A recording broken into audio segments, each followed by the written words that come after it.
बिस्मिल्लाहिर्रहमानिर्रहीम, अस्सलामुअलैकुम। लाखों करोड़ों दुरूदो सलाम मोहम्मद मुस्तफ़ा सल्लल्लाहु अलैहि वसल्लम और आले मोहम्मद पर।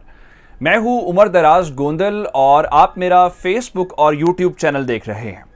नाज़रीन, वो जिसके डर से हम आपके सामने खबरें भी पहुँचा रहे थे, जिस खदशे का इजहार भी कर रहे थे कि ये हुकूमत जो है कोई ऐसा काम ना करे जिसके बाद हर किसी के बस की बात ना रहे और चीज़ें आउट ऑफ कंट्रोल हो जाएं, अब वो खेल शुरू हो गया है। और जिस चीज़ का डर था वो हो गया है और इमरान खान के काफिले को निशाने पर ले लिया गया है।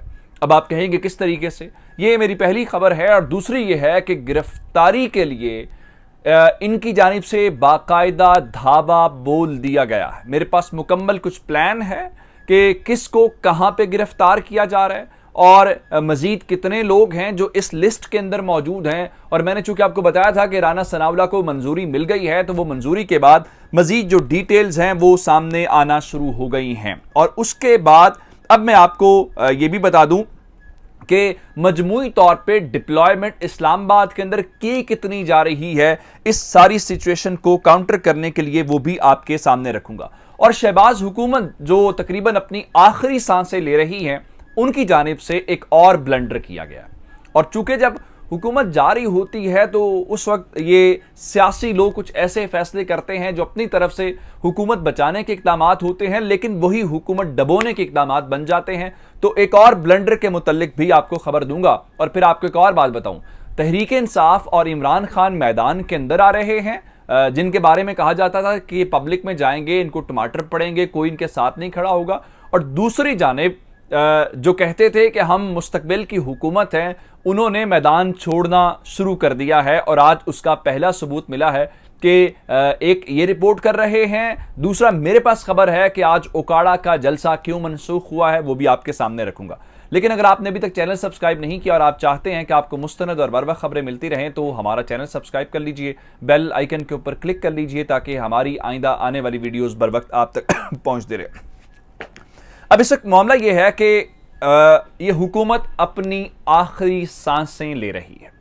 मामला इनका खत्म हो चुका हुआ है, अमली तौर पे खत्म हो चुका है। अब ये देख कहीं और रहे हैं, पिंडी की तरफ देख रहे हैं, पिंडी वाले इनको रिस्पॉन्ड नहीं कर रहे। लेकिन ये जाने से पहले अब इन्होंने फैसला किया कि ठीक है, अगर हम जा ही रहे हैं तो जाने से पहले अपना खेल खेलते हैं, और वो खेल खेलने का इन्होंने फैसला कर लिया। अब चूंकि ये बहुत आइन, जमहूरियत और कानून का भाषण देते हुए नजर आए और इमरान खान को आइन शिकन साबित करते रहे, लेकिन उस जमहूरियत के अंदर, उस आइन के अंदर एक एहतजाज का हक भी होता है। और वो एहतजाज का हक अभी हाल ही में मरियम नवाज ने और हमजा शहबाज ने लाहौर से, मॉडल टाउन से शुरू किया था। महंगाई मुकाओ मार्च जो यहां से होता हुआ, जिसमें लोग नहीं थे, फिर इतनी जल्दी स्पीडों के साथ आगे गया। और हत्ता कि गुजरांवाला जब पहुंचा था तो आपको याद हो कि वो जलसे का टाइम तब्दील करना पड़ गया था, लोग नहीं थे। उसके बाद खैर वो इस्लामाबाद चला गया। इस्लामाबाद जाने के बाद वहां पे इनकी लीडरशिप ने खिताब भी किया। उसके अलावा मैं आपको एक और याद दिला देता हूं, बिलावल भुट्टो ने सिंध से लॉन्ग मार्च शुरू किया, सिंध से होता हुआ पंजाब, और पंजाब लाहौर से होता हुआ वो इस्लामाबाद पहुंचा और इन्होंने वहां पे खिताब खतूब किया। और उसके बाद ये जो है मुंतशिर हो गए। तो ये इमरान खान की हुकूमत। और फिर तीसरा मैं आपको सबूत ये देना चाहता हूं, इससे बड़ा, जो मौलाना फजलुर रहमान हैं, उन्होंने इमरान खान की हुकूमत के खिलाफ बाकायदा धरना दिया और कई रोज वो वहां पे बैठे रहे। उनको कहीं से गारंटी मिली, कहां से? उनको दिसंबर में आए थे, सर्दी का मौसम था, उनको कहा गया था कि मार्च में चले जाएंगे। वो किसी की एश्योरिटी के ऊपर चले गए, वो तो चले गए, लेकिन खान फिर वहीं रहा, वो कहीं भी जा नहीं सका। अब ये सिचुएशन ओवरऑल है जिसकी बुनियाद के ऊपर आप पीडीएम के जलसे जुलूस और उनकी अवामी राब्ता मुहिम एक तरफ रख के इस सारी सिचुएशन को समझ सकते हैं। लेकिन इन्होंने अब इमरान खान के काफिले के ऊपर, जो मैं हमले की बात कर रहा हूं, जो टारगेट या निशाने के ऊपर बात कर रहा हूं, उसकी खबर मैं आपको देना चाहता हूं। इमरान खान पेशावर से निकलेंगे और वो फिर पंजाब के अंदर दाखिल होंगे। अब इन्होंने अटक के अंदर ये खेल खेलने का फैसला कर लिया है। अटक के अंदर आज जिले इंतजामिया की जानिब से उस इंटरचेंज और अटक वाला जो पुल है, उसके ऊपर कंटेनर्स पहुंचा दिए गए हैं। और वो कंटेनर्स किस लिए हैं? सिर्फ और सिर्फ इसलिए हैं कि वो यहां पे इमरान खान को रोक सकें। यहाँ चूंकि इसके साथ कोहाट, नौशहरा, सवाबी और हरीपुर के ये सारे इलाके लगते हैं, और पंजाब और खैबर पख्तूनख्वा का जो बॉर्डर है वो यहां पे है। अब ये चाहते क्या है? अब इन्होंने फैसला ये कर लिया है कि इमरान खान को और उनके लॉन्ग मार्च को किसी तौर पे इस्लामाबाद नहीं आने देना। वो जियो न्यूज़ के जरिए बेशक ये खबरें ब्रेक करवाते रहे जी, उन्होंने ना रोकने का फैसला किया। अब इस मामले के ऊपर गिरफ्तारियां भी बाकायदा करने का फैसला कर लिया। शेख रशीद का पैगाम आया जिसमें उन्होंने बताया कि 4 पुलिस की गाड़ियां जिसमें सिविल कपड़ों में मलबूस अहलकार मौजूद हैं, वो उनकी गिरफ्तारी के लिए उनके घर के बाहर मौजूद हैं। अब सिर्फ बात यहां तक नहीं रुकी। शेख रशीद ने कहा मैं तो अपने टाइम पे पहुंचूंगा, और आपको याद हो वो पहले भी एक बार पहुंचे थे, वो बेशक मोटरसाइकिल के ऊपर, और फिर उन्होंने डीएसएनजी के ऊपर चढ़ के स्मोकिंग की थी, सिगरेट पिए थे। अब फवाद चौधरी ने इस बात की तस्दीक कर दी है कि 700 कायदीन हैं, 7 नहीं 70 नहीं 700 मरकजी कायदीन में से ऐसे लोग हैं जिनको हुकूमत ने बाकायदा तौर पे अरेस्ट करने का फैसला कर लिया। अब इसका नतीजा क्या निकलेगा? इसका नतीजा ये निकलेगा वो रेजिस्ट करेंगे, और आपकी अगर हुकूमत 2-4 दिन ज्यादा रहना भी चाहती है तो वो नहीं रह पाएगी। इमरान खान तो एजिटेशन चाहते हैं, जब एजिटेशन होगी तो फिर इदारे भी मुदाखलत करेंगे, एजिटेशन होगी तो फिर आपके जो बुनियादें हैं वो मजीद कमजोर होंगी। जरा एक और बात सुन लीजिए, राना सनाउल्लाह ने भी धमकी दिया जी हम इनसे निमट लेंगे, और निमटने के लिए क्या किया गया? मैंने आपको एहलकारों की बात पहले बताई हुई है, सूबों से भी प्रिजनर वैन्स मंगवा ली गई हैं कि हमें जी गिरफ्तारियां करनी है, और सारी सूरत हाल से निमटने के लिए सिर्फ इस्लामाबाद को प्रोटेक्ट करने के लिए सिर्फ इस्लामाबाद के अंदर 22,000 पुलिस अहलकार जो हैं, और जिसमें रेंजर्स के अहलकार, जिसमें एफसी के अहलकार, लेवीज, ये सारे मिल मिला के डिप्लॉय किए गए हैं ताकि ज्यादा से ज्यादा वो जो है वो सिलसिले को रोका जा सके। और फिर जरा देखिए कि ये तमाशा लगा, ये फिक्सिंग वाला मैच चल कैसे रहा।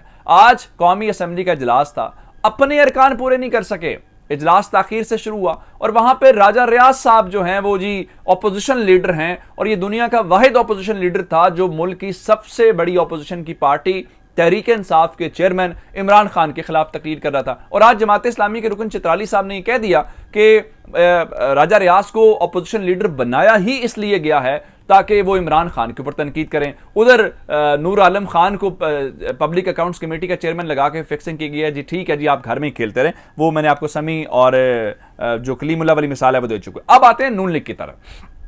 इन्होंने ब्लंडर्स तो कर दिए, ब्लंडर्स तो ये कर रहे हैं। आज जरा सियासी ब्लंडर की बात कर लेते हैं। ओकाड़ा के अंदर जलसा था जी 23 तारीख को, जिसमें ये कहा गया जी हम इस जलसे के अंदर इमरान खान को जवाब देंगे। हमजा शहबाज शरीफ ने गुफ्तगू करनी थी और मरियम बीबी ने गुफ्तगू करनी थी। अब इन्होंने कहा क्या कि जी मौसम की खराबी की वजह से, मूसलाधार बारिश की वजह से उस जलसे को मुलतवी कर दिया गया। अब मैं आपको एक ऐसा सोर्स बताऊंगा जो इनका हामी सोर्स है, उन्होंने क्या खबर दी है। अब जियो न्यूज जो है वो जारी बात है इनके नैरेटिव को सपोर्ट करता है, ये हम सब जानते हैं। इमरान खान के कम अज कम वो सपोर्टर नहीं है। बहुत सारे लोग बहुत सारे इल्जामात लगाते हैं जी उनका कोई नेक्सस है, कोई इत्तेहाद है, जो भी। खैर, ज़िशान बख्श जो जियो न्यूज के रिपोर्टर हैं, उन्होंने बाकायदा तौर पे खबर ब्रेक की जो उनके ट्विटर हैंडल के ऊपर मौजूद भी है, जिसमें उन्होंने कहा कि 7 बजे तक वेट किया गया, 7 बजे भी पिंडाल भर नहीं सका, और पिंडाल खाली होने के बाद हमजा शहबाज और मरियम नवाज ने जलसा कैंसिल करने का फैसला किया। और उसके बाद मकामी जो वहां की लीडरशिप है उनकी सरजनिश की गई है कि यहां पे हमारे एमएनएस हैं, हमारे एमपीएस हैं, उसके बावजूद पिंडाल भरा नहीं जा सका। और जरा एक और ब्लेंडर की बात, चूंकि इनके बस की बात नहीं है, आज जो स्टेट बैंक है उसने अपनी नई मॉनिटरी पॉलिसी का ऐलान किया और शरह सूद में 1.50 यानी 150 बेसिस पॉइंट का इजाफा कर दिया है। अब ये शरह सूद 13.75% के ऊपर पहुंच गई है, जो हाईएस्ट है, जो इस खित्ते में ज्यादा है, दुनिया में जो हाईएस्ट। अब मुझे बताएं कौन इन्वेस्टमेंट करेगा? आपने वैसे ही भट्टा बिठा दिया है, जाते हुए आपके पास कोई प्लान नहीं है। अपना बहुत सारा ख्याल रखिएगा। खुदा हाफिज़।